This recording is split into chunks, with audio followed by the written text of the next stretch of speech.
Liebe Hörerinnen und Hörer, herzlich willkommen bei Carl-Auer Sounds of Science, Ihrem Podcast im Carl-Auer Magazin. Unsere heutigen Gäste, Trent Jacobs und Bram Duffee, bereiten allen in Notfall- und Rettungsmedizin Tätigen einen Weg, Erfahrungen und Erkenntnisse aus moderner klinischer Hypnose und Hypnotherapie in der Kommunikation mit Notfallpatienten nachvollziehbar, einfühlsam und wirksam umzusetzen. Beide verfügen über immense Erfahrung in Praxis und Weiterbildung und vermitteln im Gespräch Grundlagen und praktische Vorteile dieses Vorgehens.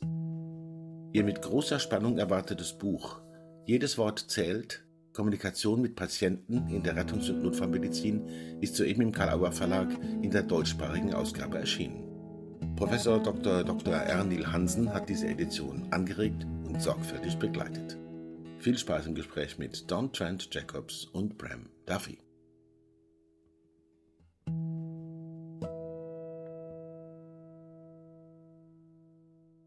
Hello, Don Jacobs. Hello, Bram Duffee. Don, I may call you for arrows too? Thank you very much. Hello. I'm very glad to have you live in the interview here. We are at the Milton Erickson conference that is held every year in Kassel. And your book, in German, Jedes Wort zählt, is now published in German with a big help of Ernil Hansen, who brought that book to us and who helped us to bring it in good German for the German market and for the German people. The original title was Hypnotic Communication in Emergency Medical Settings. This is the point. In German means Kommunikation mit Patienten in der Rettungs- und Notfallmedizin. At first, thank you for the book. And the second is, where do I meet you now for arrows? Where are you now? I'm in Kassel, and you? I'm in a little fishing village called Punta Perla in Jalisco, Mexico, with the best longboard surfing in the world. Okay, great. But I guess I should already let that out of the bag, but we do have crocodiles here, so don't send a lot of people. No problem. And thank you that you take your time, just not surfing now and talking with us. Bram Duffee, where do I meet you?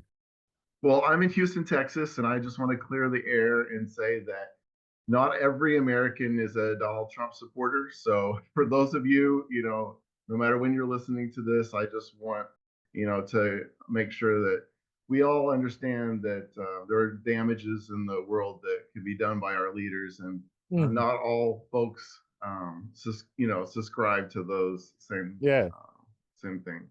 Thank you for saying that. Thank you very much. Thank you that you're here. And this is an emergency case somehow too, and you helped in it. Okay, let's come to your work and to your book.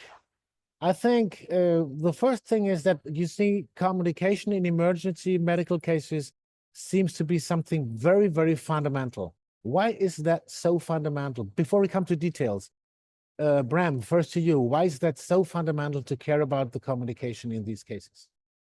Well, I'll tell you that I've been a paramedic for 25 years, and at the same time of being a paramedic, I also am a communications professor. So I teach communication and I do the field. And it amazes me that although we act like we practice or think about what to truly say and how to talk to patients, we don't do it in practice any kind of way. So there's no true training and there's no true implementation of positive communication that happens with patients. In fact, there's a lot of blunt negativity that can happen with language by rescuers during these situations. Okay. Poirot. Well, Rudyard Kipling says that words are mankind's most potent drug. I don't really like to think about that so much as I do the indigenous approach, which is words are sacred vibrations that resonate. But whether we take those two together or not, communication and words we know have a hypnotic effect, and from childbirth all the way up. Yeah. And during times of stress, such as that happens in medical emergencies and traumas, people become hypersuggestible automatically, intuitively, and naturally to the messages of a perceived trusted authority figure. And that is who is represented in the professional first responders like Bram, who show up at a scene. So right away, they are having that opportunity for life-saving and healing within just a few proper words. Okay, thank you. You know, one of the things that's happened right now is that the telepathy tapes have just gone crazy. I don't know if you're familiar with that, but that's something worth checking out. And it's a documentary that looks at just the power and the truth that telepathy is potentially a real thing. And so when we think about how we connect with people, there are more and more ways of seeing this in an evidentiary kind of way, that how we connect, how we communicate really matters. Yeah, it matters. The translation in German is jedes Wort zählt. Every word matters. You know, this is the title of the book in German. And as we said before we took the recording thing, I want just to go through, because I'm not an expert in all that, of course. I just want to go to the form that you gave to the book for some very, very important points of communication and phenomena in communication, and what counts really, you know. And these are 9 parts in nine words that cluster this, as far as I understood that. And there are so many examples in the book, so many really clear sentences that you could say, or that you should be careful to say or not. And one thing you start with is to be credible. That means glaubwürdig sein for the German people. Credible. What is so important to be credible? Why is it so, and what does that mean? Whoever wants to start. For arrows, I don't know. Go ahead, Bram. Yeah.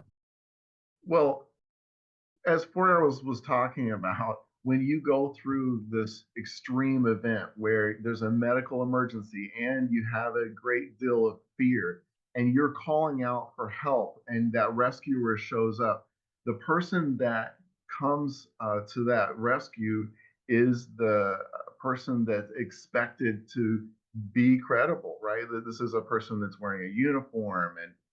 And so a lot of that, when we talk about credibility, a lot of it is thinking about your role in this situation and preparing yourself mentally and physically to be able to present that image that is required for you at that moment. Yeah, Bram, it really answers that perfectly. And the nuances around that are amazing, because when I first coined that idea and it came to me, I was at UC Berkeley as president of the Northern California Society of Clinical Hypnosis.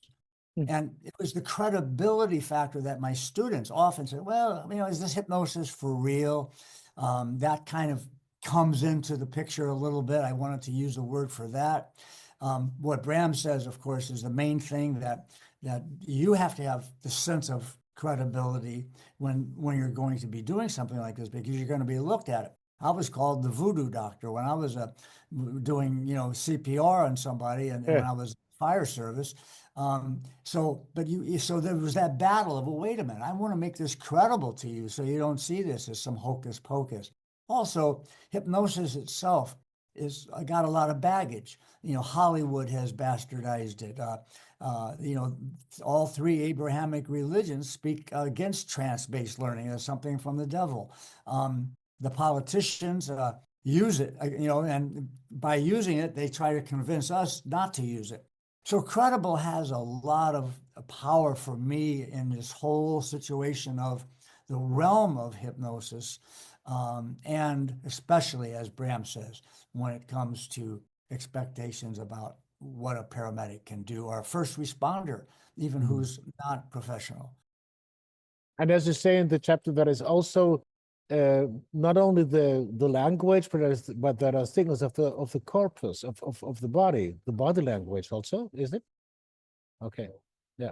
Yeah, it's all Yes, about yes, that we're connector. nodding our heads, both of us, right? And Yeah, that's what, when Bram mentioned this idea of telepathy, body language is probably a starting place for yeah. telepathy. Telepathy doesn't get a lot of academic credibility.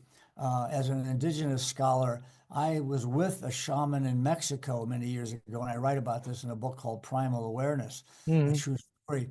And I experienced it for the first time. And one of Augustine Ramos, a 102-year-old medicine person, he said to me how he healed a young child of a fever in a very complicated way. I won't go into detail, but he wasn't moving his lips. And I went back to my camp deep in Mexico at it was 3-day hike through jungles. I went back to my camp and I couldn't really explain it. I couldn't say, well, Augustine just told me how he made the fever go away. And I clicked it about 6 well, he didn't say it to me.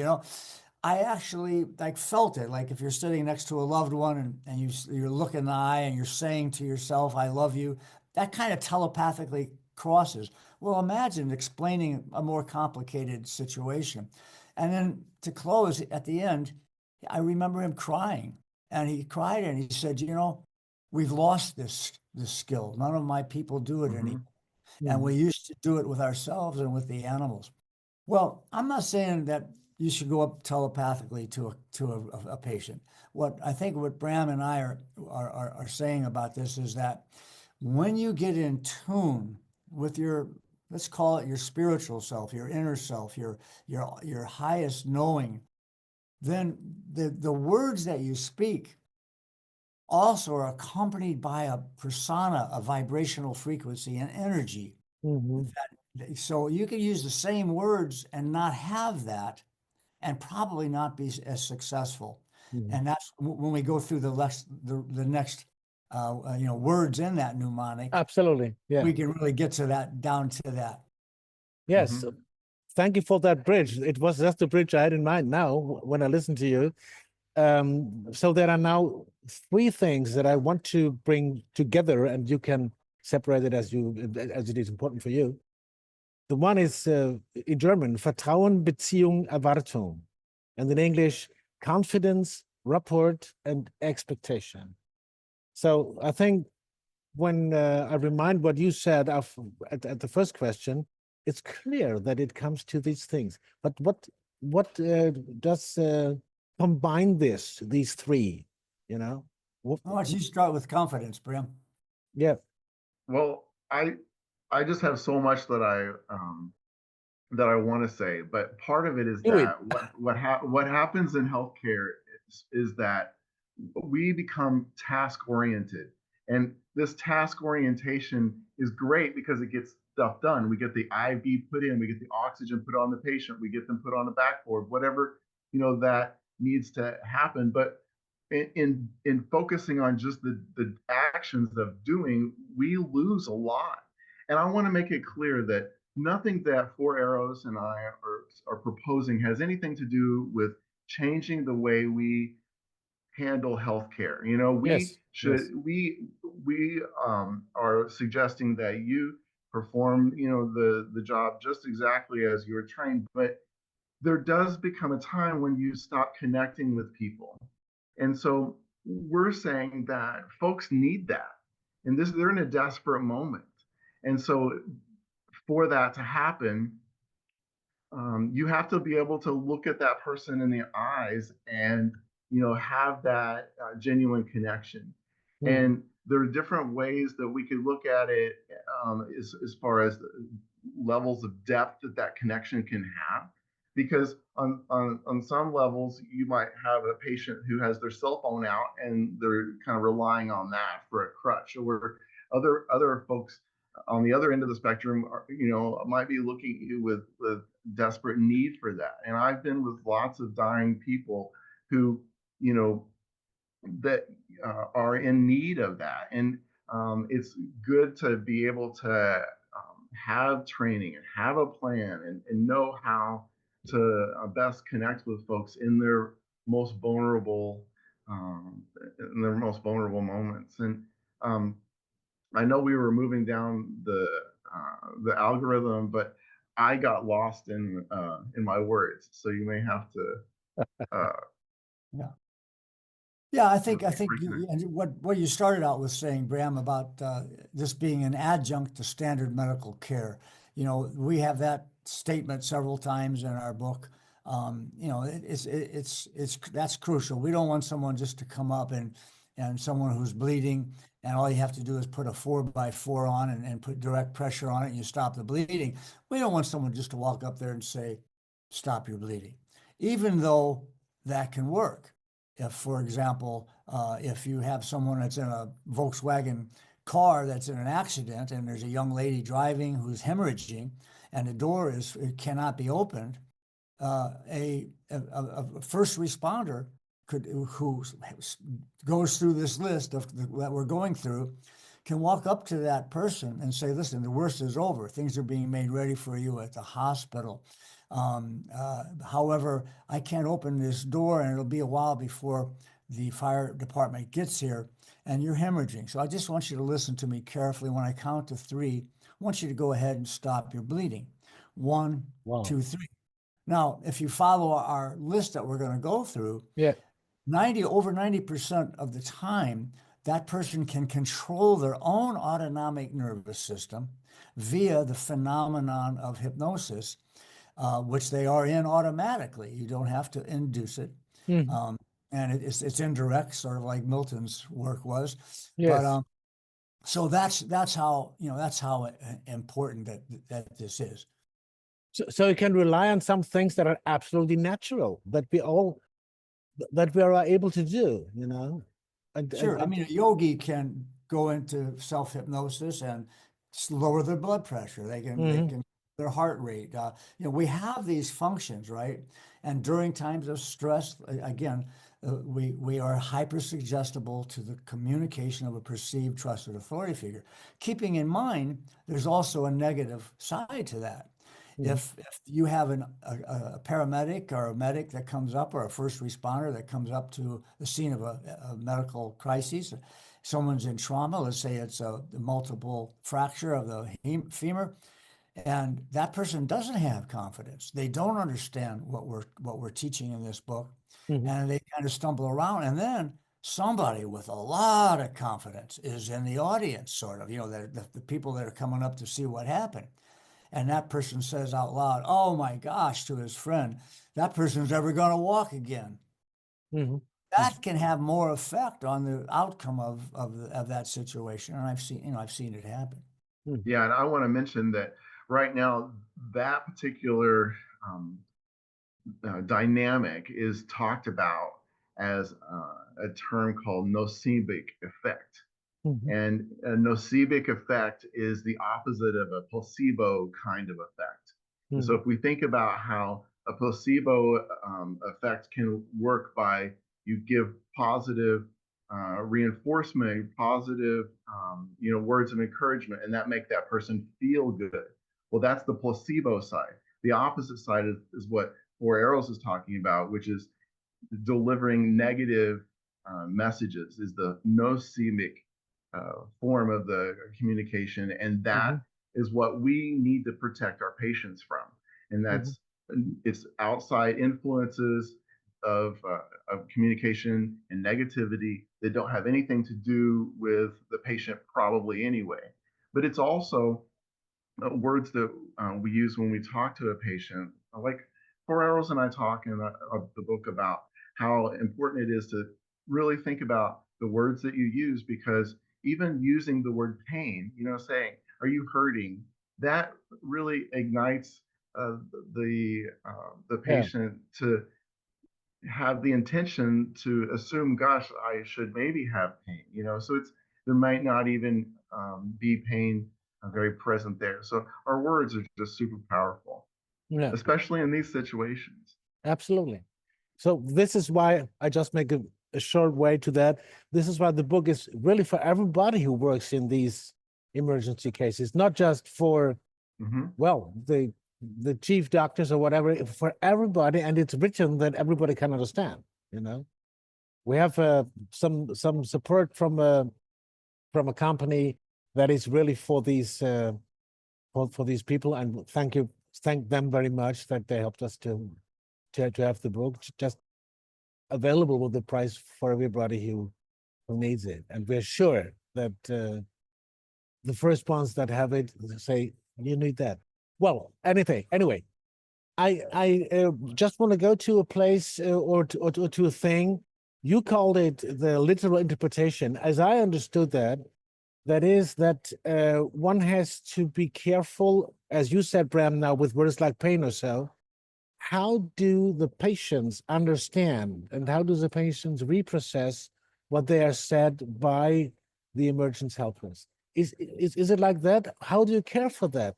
What your words do? It's challenging. It's challenging, but one has to be aware of it, how important it is. I'll give you just a fun story from Dabney Ewan, one of the great hypnosis medical people. He had hypnotized a young girl who came in with second-degree sunburn and on her face, and he said to her, he gave the hypnotic suggestion that you will feel this coolness that will allow you to sleep well tonight. And when you come tomorrow, your face will be clear and without, just really in good shape, whatever his particular words were, I don't remember. Well, she came the next day, and indeed, there was no sign of the second-degree burns anywhere on her face, but her ears were blistered terribly. And he tells the story that was because when she heard the word face, she didn't include ears. Okay. And so this is how very interesting. Because you're asking a beautiful question, Matthias. That's how crucial and the words are, and we get to that when we get to the suffix literal. And so, so Bram's totally on target. And so sometimes knowing the patient is helpful, or asking a question to the question. Like I had somebody that had a severe burn of the arm, and I wanted to use the image of snow. But first I said, have you ever been in the snow, and do you like it? Because if he just said, no, I hate snow, that might not have been a good word. Well, it only took a second for me to ask that. Oh, good. Well, just imagine your arm is in a cool bow of fresh, fallen, clean snow. And we, so we have a photo, I think, in a book about that case. Yeah. So it's a good question. But if we just know that words are sacred and we keep them positive, I mean, you wouldn't come up to somebody and say, "You're not going to die." Because you're and not and going to aren't words that create an image. If we let your audience, really look at the definition of hypnosis, which is a mystery even to the greatest neuroscientists still, but we know it's a natural function of the body that all animals have it. I learned it from wild horses. If people go on YouTube and put in wild horse hypnotist, but if we understand that the power of these words are that important to be careful with the languaging, we'll get through it pretty well. Okay, Bram, so you're laughing. It's what you understand too when you're directly working with patients. How is it that you can say it in some sentences? Of course, you can read in the book. All the people can read it there, but just some sentences about how is your focus that you be aware of what happens with the understanding of your words and language at the side of the patient. Sorry. Yeah. I tell you, it's an amazing experience to be able to, work as a healthcare provider for a long time and then come into this information that what we're sharing in our book, to understand that a good number of the patients that we encounter are already in a hypnotic trance. And so just knowing that and just coming to that understanding means that I need to think about how I interact with this patient differently than I would if they were just in a regular clinic kind of situation. And so that just having that is a really big deal for a reset and how I think about my interactions with people. But when we get down to the specifics of it, I mentioned pain. I think that the Wong-Banker pain scale, where we say from 0 to 10, how much is your pain, you know, all this kind of stuff is really counterproductive. And so it specifically when it comes to pain, I say things to patients like, what area do you think needs most attention? You know, and so what I'm doing is I'm trying to figure out, you know, I don't need to activate words that say, tell me what hurts the most. I don't need to, you know, activate that pain, because I'm there to soothe and help the person. And one of the things that our book does is I feel like it finally gives emergency providers permission to do more than offer therapeutic communication. I know that's a big word used a lot in nursing, and we are saying that it's okay to connect with your patient. It's okay to let your patient know that they're going to be okay, and it's okay to um, try to change the physical problem with the words that you have. That's very interesting, because for many people it sounds like magic, but somehow it seems to be something like a natural magic, because we live in that also. We all live in this kind of magic, say, or in kind of trance phenomena, as you said when you said your examples. And this has to be, we have to be aware of that. That's how I understand that. You know, okay. What about images? Like, you know, in the original it's called images. In German we say innere Bilder. This is somehow different, but I think you mean the same. What is important with these images, and what has this to do with your images on the side of the helper and on the side of the patient? How do they get in contact? Well, let me just real briefly go through the whole acronym so people kind of get a sense of it, and then I'll come right into the image. Thank you. So you talked about the first one, confidence. That's speak with certainty and assurance before you speak. You know, reinforce the patient is in good hands with your tone, your body language, like Bram was saying, your eye contact, and your having this calm authority. And then you can do something that, and we offer techniques for this, for developing a positive rapport, not this person in the standby or who's just yelling, you're never going to walk again. And so quickly establish trust, and we have really specific ways of doing that. Some of the classic ideas, like of a double bind, would you be more comfortable with your arm at your side or here? And when they're not comfortable, and by the way, comfort is a word I use instead of the P word. And so then when they answer that, they've acknowledged, well, I'm more comfortable here. Good, let that comfort move through your body. And I want you to go ahead and lower that blood pressure. I mean, that's how you get that rapport. Now you really give an expectation to them. In just a moment, you'll notice your breathing becoming steadier. As you focus on my voice, you'll feel calmer. And something happens. And now they start to put that trust in you that really starts to get to the image. And what is the image? Well, and why do words have to form an image?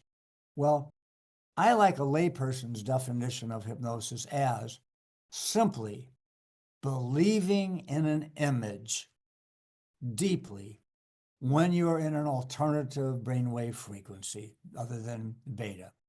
So even in alpha, you know, I had my appendix taken out with self-hypnosis at Kaiser Hospital.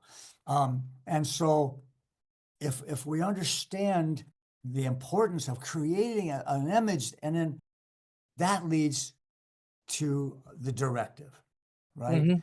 And the actual directive, you know, has, the IBLE. It has to create that image, and it has to be relatively believable. You know, that's because that's the credibility again. You know, it can't say in a few minutes you're going to get up and go for a 100-mile run. You know what I mean? You know, so you have to think about what is really can happen, and that is not going to throw them back into disbelief and take them out of hypnosis, right? And then of course you've got the recognition that literal, that your words are going to be fairly literal. That's why you were be sure of what words are being spoken. Mhm. People in just regular work situations, if they say, I have to be on time, can create stress that causes problems instead of saying, I want to be on time. And that's how powerful words are. And then, and then of course, the last one is not too much enthusiasm and not too little enthusiasm. So that's the acronym. That's so, what I just wanted to ask you with the enthusiasm. Thank you that you brought that. yeah. Thank you very much. Yeah, Bram, anything more on any of those are the directives that you like to talk about? Well, I just see some of this as a is taking some of the fundamentals of hypnosis and Yeah. connecting them with the patient interview. And again, it just goes back to, once we as providers recognize that our patient is in the state of hypnosis, then they're going to benefit from us at thinking about how we're connecting with them and communicating with them. And I work to communicate like this with all of my patients, even if I don't really notice those obvious signs of hypnosis, because I don't know them that well. And it's not like giving them soothing words is going to hurt them, right? But I would say that I am continuing to grow and work at how to use my words best. And I think that we get uh, we get a lot of the more practice we get, the better it is to be able to walk people through situations that are really horrible. And I'll say that one of the best things that this has done, that learning these techniques has done for my patients, is that my patients now have something other than pain medicine to help them, right? Like, I used to be in situations that were horrible where I, as the paramedic, was just desperate to get the IV in their arm so I could get them the morphine or whatever pain medicine, because I knew they were in excruciating pain.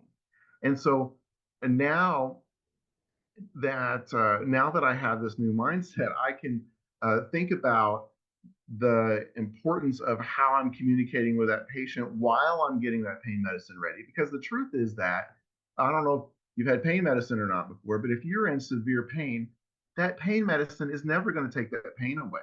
All it does is sort of dull the pain, and it makes your mind not care about it so much. But excruciating pain is still going to be there. So whether that patient um, gets no pain medicine because you couldn't offer it, or because you did get them that medicine, either way, the ability to be able to use positive imagery that reorients their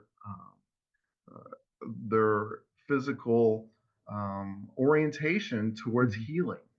And we can do that with just our words. I have friends that maybe haven't read the book before, but they kind of know what I'm into. They'll ask me, they'll say, well, what's the secret? Like, what are are there like special words to use? And it's just so much more than that, because Yeah. like we're talking about, we have to connect with the patient the right way, and the language that we use needs to be appropriate to the situation and the person. And if I'm trying to help a person who's in heat exhaustion, then like Four Arrow said, if they've had negative experiences with snow, that's probably not the kind of visions I want to give them. So we have to be just uh, sensitive to our patients. And again, I think that emergency medicine is a field that has a faster burnout rate than other fields, and one of the Mhm. reasons for it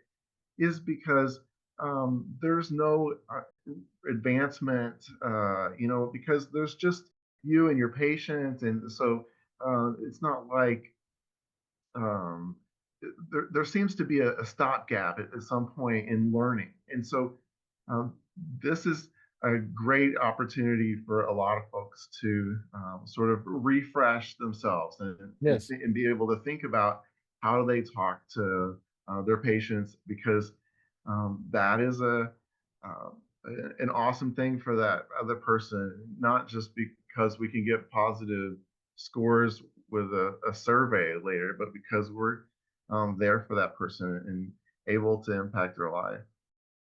Yeah, I like something that Bram said, a couple of things. And one of them, Bram, it comes right out of your dissertation. Bram's doctoral dissertation was really about how intuition and experience has oftentimes a much better outcome than following the details step by step from the book. And I think that leads to also what he's saying is about, if we could get people to understand who don't want to see this as mystical or magical or spiritual, who are going to walk away from it. And when I first started doing this many years ago, that happened a lot, until I was at a big conference that GEMS put on, the Journal of Emergency Medical Services. Mhm. And I asked people in the room, how many of you in here believe that I could walk up to a medical emergency patient and ask them if I did it right to stop their bleeding, that they could stop? There weren't 2 hands out of 300 that went up. And I think that didn't mean that not everybody didn't believe it. Maybe some of them just didn't want to raise their hand. But then I went through my workshop presentation on these items, and I asked the question again. I think everybody in the room raised their hand. Mm. And so if we can see that, people can go to the New England Journal of Medicine. They can go to credible documents and say, what's the comparison between hypnotic and other analgesic based sedations, or morphine for that. And they'll start to see, why, open heart surgery is done with hypnosis, right? Mhm. And they start to understand the neurophysiology, then they can kind of have a more confidence, and not feel that they're going to be ridiculed or fail. And then you look at some of the famous quotes on imagination. We've been talking about image, if that's really the crux of it. And I was a sports psychologist, and I don't think there's a single gold medal Olympic athlete in the world over the last 40 years that hasn't used visualization, sports psychology, hypnosis. Mm. And I'll close with Albert Einstein. I quote him all the time, because he's so representing the scientific world. And he says, logic will get you from A to B, but only imagination is going to take you everywhere. And he also said imagination is more powerful than knowledge. And I ask people to, I say, if I put a 2x4 on the ground for you to walk on, Mhm. and you were able to walk across it very easily, and I Mhm. say, well, now let's raise it about 1,000 feet in the air. There won't be any wind, no changing conditions. It'll be the same board. The imagined possibility of falling would Mhm. prevent the person from either trying it, or if they did, they'd probably fall. So we've got to, in ourselves, for the first responders themselves, they've got to really start to believe in that, like Bram says, that during the first hour of trauma, most stressed people in medical emergencies are going to be in a natural state of receptivity that we call hypnosis. And if they got that, then the rest of it they can learn from our book. Thank you very much. I think this is a wonderful final sentence, normally, for our session. And I thank you very, very much for your time. But please allow me to give you the Carl-Auer Sounds of Science and also Hypnotalk question. Was there anything for Eros or Bram, when you said, okay, this would be a question I'd like to hear, and Matthias didn't ask you that? So if there is anything like that, please ask yourselves and give the answer too. And if not, it's also okay. I have one, but I'll let Bram start, because I know he'll have one. Oh, well, I just want to say that, some of the examples that we've given have been really pain, and we haven't really dealt in this talk anyway about all the different medical emergencies that we cover in the Yes. book. But Yes. I want to say that respiratory conditions are very scary. I've seen people because of anxiety go into respiratory arrest. Yes. These things are intense, and so we talk about talking about how to communicate with folks all the way from respiratory all the way to rape victims. And so there's a lot of awesome directions there to help guide that learning experience. And also I want to mention that I work with the First Responder Behavioral Health Institute, and because of my connection with them, they've allowed me to put on an online class that supports this book. Mm-hmm. So you could take an online class that is a class that goes hand in hand as a learning support tool with this book. So that's at the Institute's website at frbhi.com. So the First Responder Behavioral. We'll have that in the show notes, of course. Thank you. Thank you very much. I'll show up the book again, that you see it in the US, and you will, of course, get some of them, but the first are here at the conference. Thank you for giving it to us. Thank you for the time for the interview. And I'm happy that we can meet wherever, maybe in the US, maybe in Europe when you come here. Thank you. Thank you very much. Thank you. Thank you. Bram Duffee und Don Trent Jacobs bei Carl-Auer Sounds of Science. Wir möchten an dieser Stelle gerne auf alle Podcasts, Blogs und Beiträge im Carl-Auer Magazin hinweisen, besonders auf Carl-Auer Sounds of Science Classic und auf die Specials sowie auf unseren YouTube-Kanal. Folgen Sie uns auch zum Beispiel auf Instagram, LinkedIn oder Facebook.